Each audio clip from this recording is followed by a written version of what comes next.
shining supreme.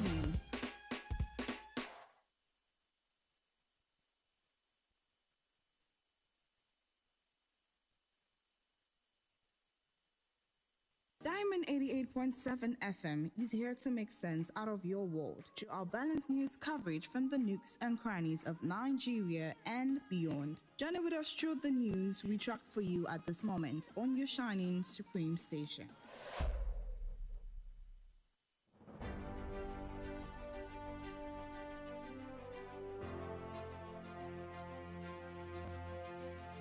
From the news desk of Diamond 88.7 FM Ilorin, this is news around the world.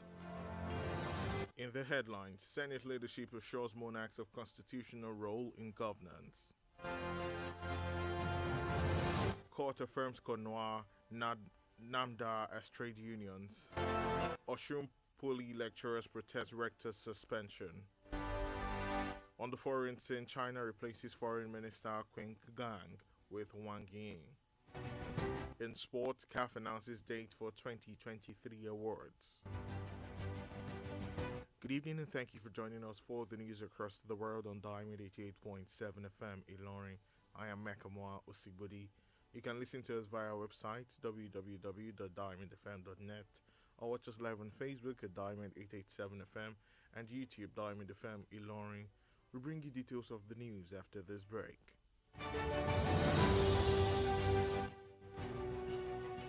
there any opportunity in this country?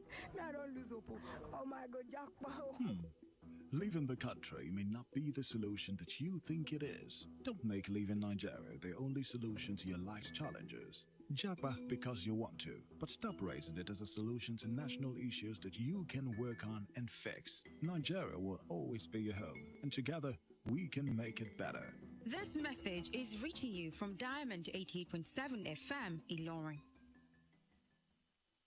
On Diamond 88.7 FM, we give credible, factual, balanced reports at all time. Join us as we take you around the globe on the world news. Diamond 88.7 FM, Ilorin, your shining supreme station.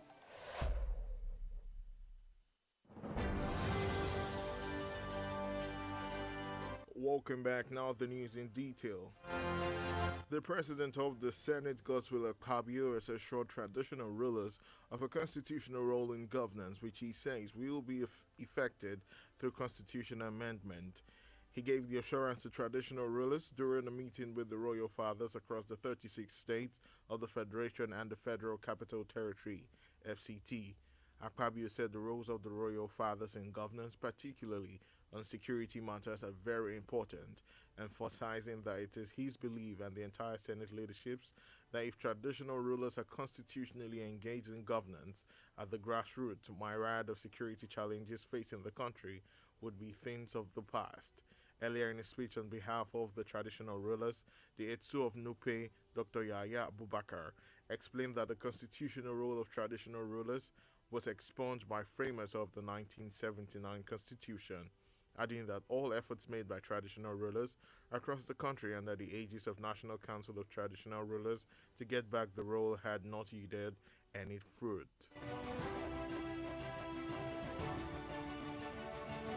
The National Industrial Court (NIC) today affirmed the recognition of the Congress of Nigerian University Academics, CONWA, and the National Association of Medical and Dental Academics, NAMDA, as trade unions. The claimants in the suit, the Academic Staff Union of Universities, dragged the Minister of Labor and Employment, the Registrar, Trade Union, CONWA, and NAMDA as first, second, third, and fourth defendants, respectively, before the NIC. Delivering judgment, Justice Benedict Kanyip held that, in line with the International Labour Organization Act, there can be more than one trade union within an employment.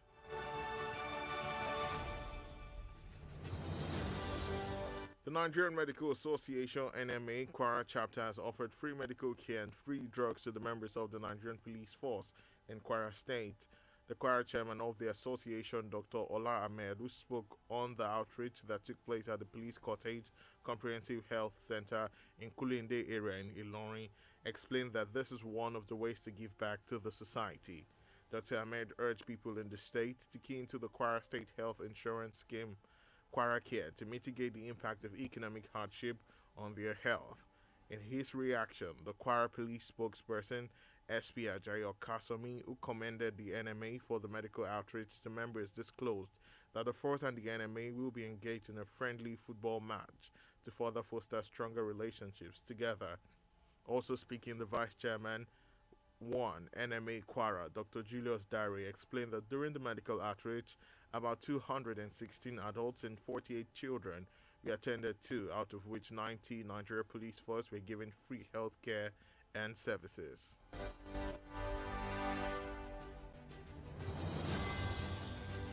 And still in Kwara State House of Assembly has frowned over indiscriminate dumping of refuse on drainages to prevent flood in the state.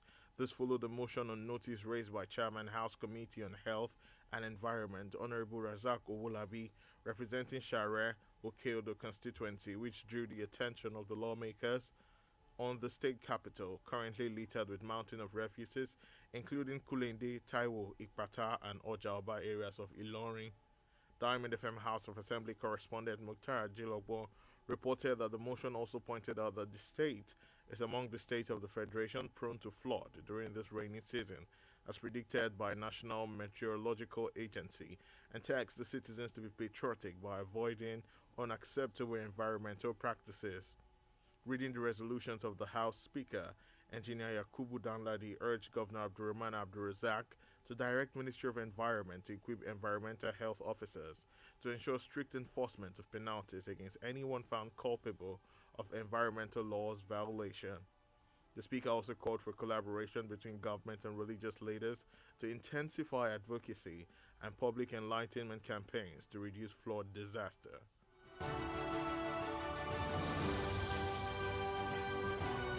Members of the Academic Staff Union of Polytechnic, ASUP, Osun State Polytechnic, OSPOLY, IRE, today staged a protest at the entrance to the institution, demanding the reversal of the suspension of Director Dr. Tajuddin Odetayo.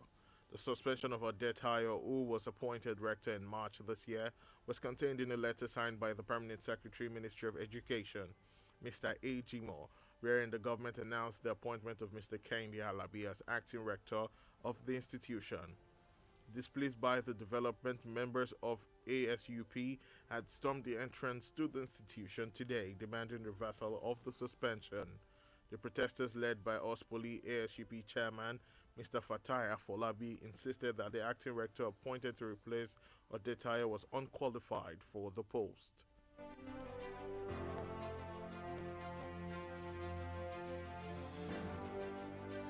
And now we'll move on to Plateau State, where the government is to begin vaccination of 4.3 million cattle to curb the spread of anthrax in the state. The director of the Plateau State Ministry of Agriculture, Dr. Sipak Shase, made this known today in Jos while addressing newsmen. The director said that the state government has already bought 200,000 doses of vaccines.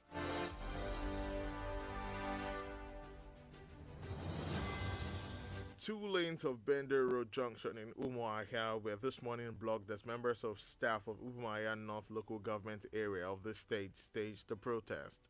The aggrieved staff who barricaded the Bender Road Tower Junction during the protest alleged that they had not received their 3-month salaries, which according to them had left them in hunger and financial distress. They appealed to the Abia State government to pay them their salaries while also declaring that they are not ghost workers. Reacting to the protest, the Chief Press Secretary to Governor Alex Oti, Kazi Uko, said the local government area staff should not protest as their June salaries had been lodged with their respective banks for their onward withdrawal, suggesting that the protesting staff may be having some unresolved issues with their banks, or the protest may have been staged against some senior staff of the local government and not the Governor Oti's government. The news across the world is reaching you from Diamond 88.7 FM in Ilorin. We're going to break now. After that, we'll bring you foreign and sports news. Do stay with us.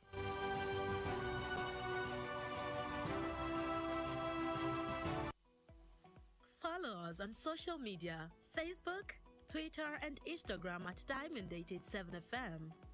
Diamond FM, shining supreme.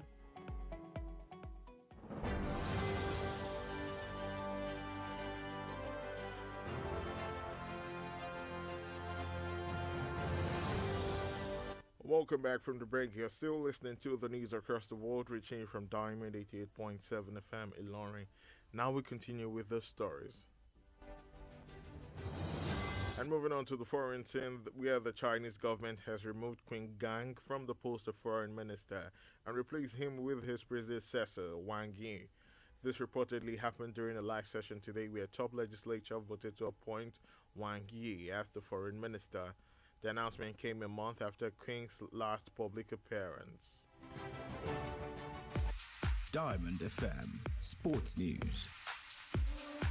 In the exciting world of sports, Confederation of African Football (CAF) has announced it will hold its 2023 awards on December 11 in Morocco. The football body made this known in a statement released today. CAF, however, promised in the statement to communicate time and host city in due course.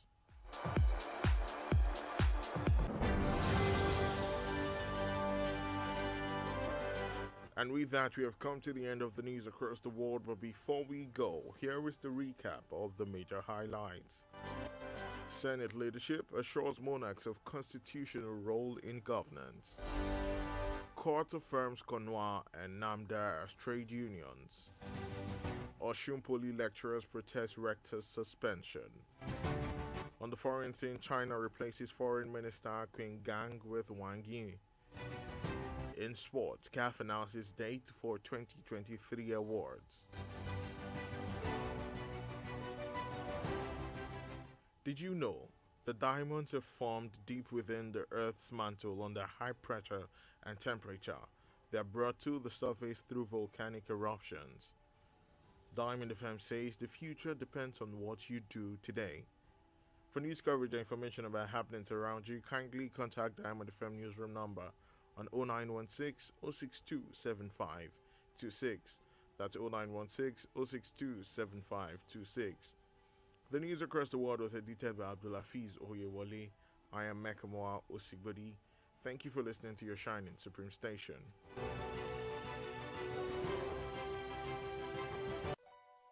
For up-to-date news reported across the globe, be rest assured you're on the right radio dial. Diamond 88.7 FM Ilorin, your shining supreme station. ó jálé jákò dé kọ̀rọ̀ kan dúró ẹsẹ̀ kòkó ẹyẹ méjì jásà ìkànnì Diamond 88.7 lẹ́ ń ké sí omi gbogbo òlù tìtìtì.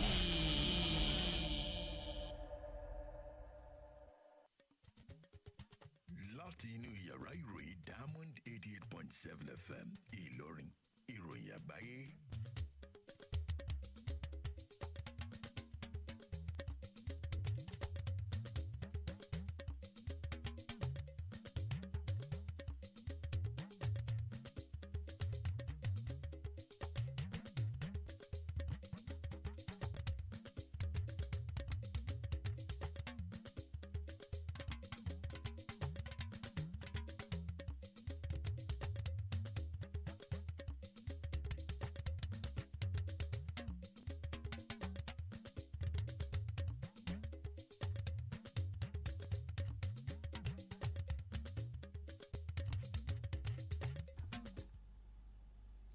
ìrọ̀lẹ́ ṣáájú ẹgbọ́n àwọn kókó tó wà nínú ìròyìn.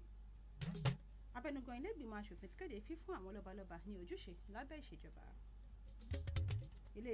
Ilé ẹjọ́ ti fi òǹtẹ̀lù ẹgbẹ́ Konwa àti Namda. Àwọn olùkọ́ni ní ilé ẹ̀kọ́ gígbóníṣe ti ìpínlẹ̀ Ọ̀ṣun ti bẹ̀rẹ̀ ètò ìfẹ̀hónúhàn. Lẹ́ka tilẹ̀ òkèèrè orílẹ̀-èdè China ti pààrọ̀ mínísítà fọ́rọ̀ ilẹ̀ òkèèrè Qin Gang. Lẹ́ka eré ìdárayá àjọ CAF kéde ọjọ́ fún ayẹyẹ fún ọjọ́ tí ayẹyẹ àmì ẹ̀yẹ ti ọdún 2023 yóò wáyé. Ẹ kúrọ̀lẹ́, ẹ ti ṣe ń tẹ́ darapọ̀ mọ́ wa fún ti ìròyìn kákàkiri àgbáyé láti lè ṣe wà Diamond 88.7 FM Ìlọrin. Olayinka Ajani Ajibade lórúkọ tèmi. Ẹ tún lè gbọ́ wa lórí ìtàkùn àgbáyé wa www.diamondfm.net tàbí kẹ́ wà lórí Facebook wa @diamond887fm tàbí lórí YouTube Diamond FM Ìlọrin. Ìròyìn ọ̀hún lẹ́kọ̀ọ́rẹ́ ń bọ̀ láìpẹ́.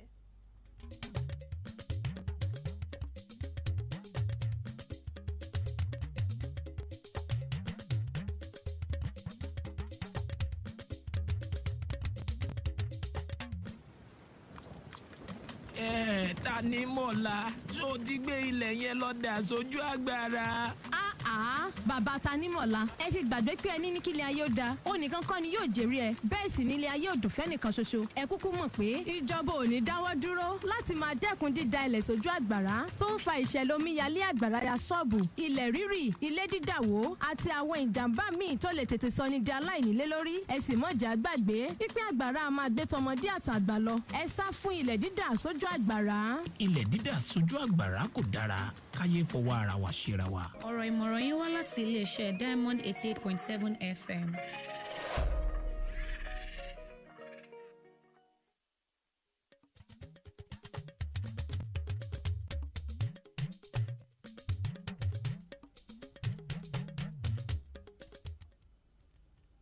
Ẹ káàbọ̀ padà ìròyìn ọ̀hún rèé lẹ́kùnrẹ́rẹ́. Ààrẹ ilé-ìgbìmọ̀ aṣòfin Godswill Akpabio ti mú dá àwọn lọ́balọ́ba lójú wípé wọn yóò ní ojúṣe lábẹ́ ìṣèjọba láti pàṣẹ àyípadà ìwé òfin. Ó sọ̀rọ̀ àrídájú yìí fáwọn lọ́balọ́ba lásìkò ìpàdé pẹ̀lú àwọn lọ́balọ́ba gbogbo lórílẹ̀‐èdè yìí tí ó fi mọ́ tìlú Àbújá. Akpabio ní wípé ojúṣe àwọn lọ́balọ́ba lẹ́ka ìṣèjọba pàápàá jùlọ lẹ́ka ètò ààbò ṣe kókó ní èyí tí yóò mú àyípadà ire bá ìpèníjà ètò ààbò nílẹ̀ wa. Ṣáájú nínú ọ̀rọ̀ rẹ̀ lórúkọ àwọn lọ́balọ́ba yòókù Etu Tinupe ìyẹn dókítà Yàyà Abakra ti ní wípé wọ́n yọ ojúṣe àwọn lọ́balọ́ba nínú ìṣèjọba lọ́dún 1979 tí gbogbo ìgbìyànjú àwọn lọ́balọ́ba láti dá ojúṣe náà padà tó sì ń já sí pàbó.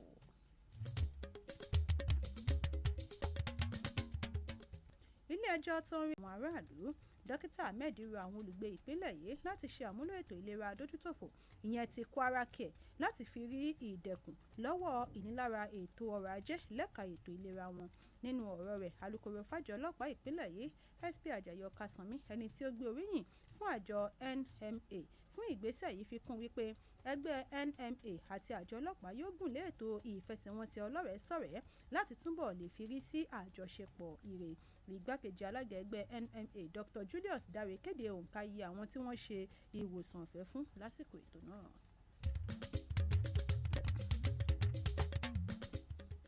Ilé ìgbìmọ̀ aṣòfin ìpínlẹ̀ Kwara ti banújẹ́ lórí ìgbésẹ̀ dídá ilẹ̀ sáwọn àyè tí kò bójúmu àti sí ojú àgbàrá láti fi dẹ́kun ìṣẹ̀lẹ̀ omíyalé. Èyí ló wáyé nínú àgbékalẹ̀ alága ìgbìmọ̀ tó ń rí sí ètò ìlera àti ètò àyíká Honourable Razak Owolabi tó ń ṣojú ẹkùn Ṣàárẹ̀ Òkè Ọdẹ ẹni tí ó pe àkíyèsí àwọn aṣòfin sí bí wọ́n ti ṣe ń da ilẹ̀ sí àwọn àyè tí kò bójúmu ní agbègbè Kúlẹ̀ndé, Táíwò, Ìpàtà, Ọjà Ọba nílùú Ìlọrin. Aṣojúkọ̀ròyìn iléeṣẹ́ wa Mukhtar Ajilọgbọ́n tún jábọ̀ wípé ìpínlẹ̀ yìí wà lára àwọn ìpínlẹ̀ tí ó ṣeé ṣe kí ìṣẹ̀lẹ̀ àkúnya omi ṣe àkóbá fún gẹ́gẹ́ bí àgbéjáde àjọ tó ń rí sí ìwòsàn àkún ojú ọjọ́ tí ó sì rọ àwọn aráàlú láti yàgò fún àwọn ìwà tí ó tako ètò àyíká. Nígbà tó ń ka àbábọ̀ ilé abẹnugan ilé onímọ̀ ẹ̀rọ Yakubu Danladi ó rọ gómìnà Abdulrahman Abdulrazak láti pa á láṣẹ fún iléeṣẹ́ tó ń rí sí ètò àyíká láti rí sí ètò ìjìyà àwọn tí wọ́n bá ń tako ètò àyíká. Abẹnugan tún pè fún ìfọwọ́sowọ́pọ̀ láàrin ìjọba àti àwọn olórí ẹ̀sìn lẹ́ka ètò ìlanilọ́yẹ̀ nípa ìṣẹ̀lẹ̀ àkúnya omi.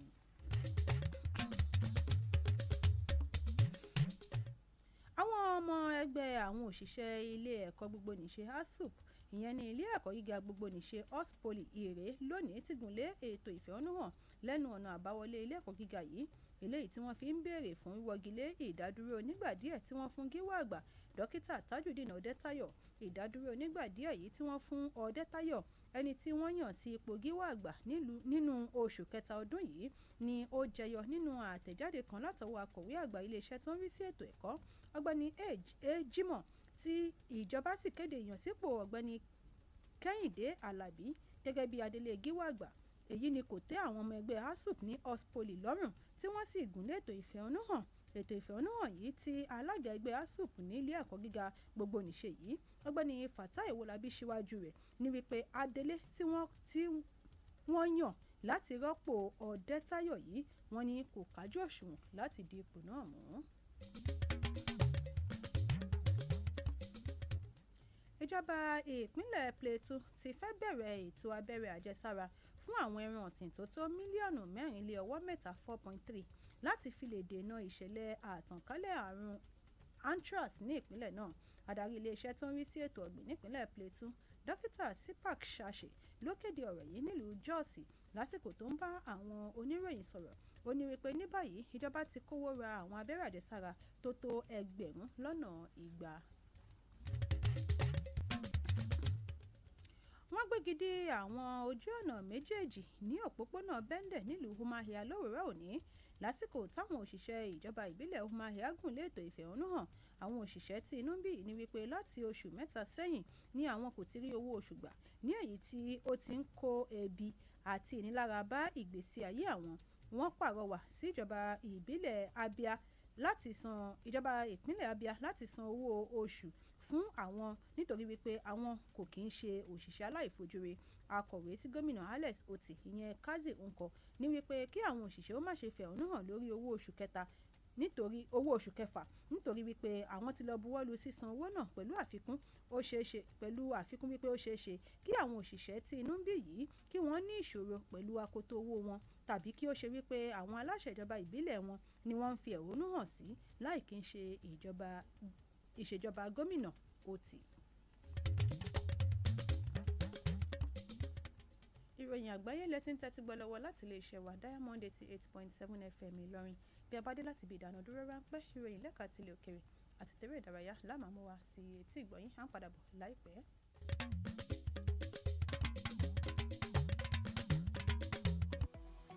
Ẹ darapọ̀ mọ́ wa ní ìtàkùn káyélujára wa, ìtàkùn ìbádọ́rẹ̀ẹ́ Facebook, ìtàkùn abẹ́yẹfò Twitter àti Instagram lórí Diamond 887 FM. Diamond FM, shining supreme.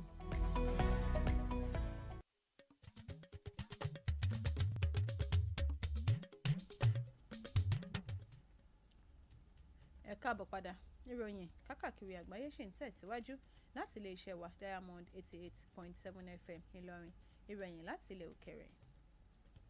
Ìjọba ilẹ̀ China ti yọ Qin Gang nípò mínísítà fọ́rọ̀ ilẹ̀ òkèrè tí wọ́n sì pààrọ̀ rẹ̀ pẹ̀lú Wang Yi. Èyí ló jẹyọ lásìkò ìjókòó kan lónìí níbi tí àwọn aṣòfin ti dìbò yan Wang Yi gẹ́gẹ́ bí mínísítà fọ́rọ̀ ilẹ̀ òkèrè. Ìkéde yìí ló wáyé lẹ́yìn oṣù kan tí Qin tí ó ti jáde síta kẹ́yìn gẹ́gẹ́ bí mínísítà orílẹ̀-èdè náà. Lẹ́ka arẹ́ ìdárayá àjọ CAF kéde wípé àwọn yóò ṣètò àmì ẹ̀yẹ ti ọdún 2023 yìí ní ọjọ́ 11 oṣù kejìlá ọdún yìí ìyẹn nílẹ̀ Morocco. Wọ́n kéde ọ̀rọ̀ yìí lónìí nínú àtẹ̀jáde kan tí wọ́n fi léde. Àjọ CAF wá ṣèlérí láti pèsè ìtẹ̀síwájú àlàyé láìpẹ́. Ṣáájú kí a tó máa dánu dúró nínú ìròyìn àgbáyé fún ti ọjọ́rọ̀ tòní, ẹ tún tẹ́tí gbọ́ àwọn kókó tó wà nínú ìròyìn náà lẹ́ẹ̀kan sí i. Abẹnugan ilé ìgbìmọ̀ aṣòfin ti kéde fífún àwọn lọ́balọ́ba ní ojúṣe lábẹ́ ìṣèjọba. Ilé ẹjọ́ ti fi òǹtẹ̀ lu ẹgbẹ́ Konua àti NAMDA. Àwọn olùkọ́ni ilé ẹ̀kọ́ gbogbonìṣe ti ìpínlẹ̀ Ọ̀ṣun ti fẹ̀hónú hàn. Lẹ́ka ti ilẹ̀ òkèrè, orílẹ̀-èdè China ti pààrọ̀ mínísítà fọ́rọ̀ ilẹ̀ òkèrè Qin Gang. Lẹ́ka arẹ́ ìdárayá, àjọ CAF kéde ọjọ́ fún ayẹyẹ àmì ẹ̀yẹ ti ọdún 2023 yìí. Ǹjẹ́ o mọ̀ wípé àwọn ohun tí ó ń jẹyọ lábẹ́ bójú ọjọ́ ṣe rí àti ìwọ̀n òtútù ni ó ń da òkúta iyebíye? Iléeṣẹ́ Diamond wá ń fi àsìkò yìí sọ fún ọ wípé ohun tí o bá ṣe lónìí ni yóò sọ bí ọjọ́ iwájú rẹ̀ yóò ṣe rí. Àyíbámọ̀ ẹ lè ní èyíkéyìí ìròyìn tẹ́ fi tó yàrá ìròyìn iléeṣẹ́ wa Diamond 88.7 FM Ìlọrin létí. Ẹ lè pe yàrá ìròyìn wa sórí 091 60 62 7526. Abdulhafiz Oyewole lolóòtú ìròyìn. Olayinka Ajani Ajibade ló ti lọ́ka sí etí ìgbọ́yìn. Ẹ ṣeun bí ẹ ti ṣe ń tẹ́tí gbọ́ wa níkànnì Diamond 88.7 FM Ìlọrin, your shining supreme.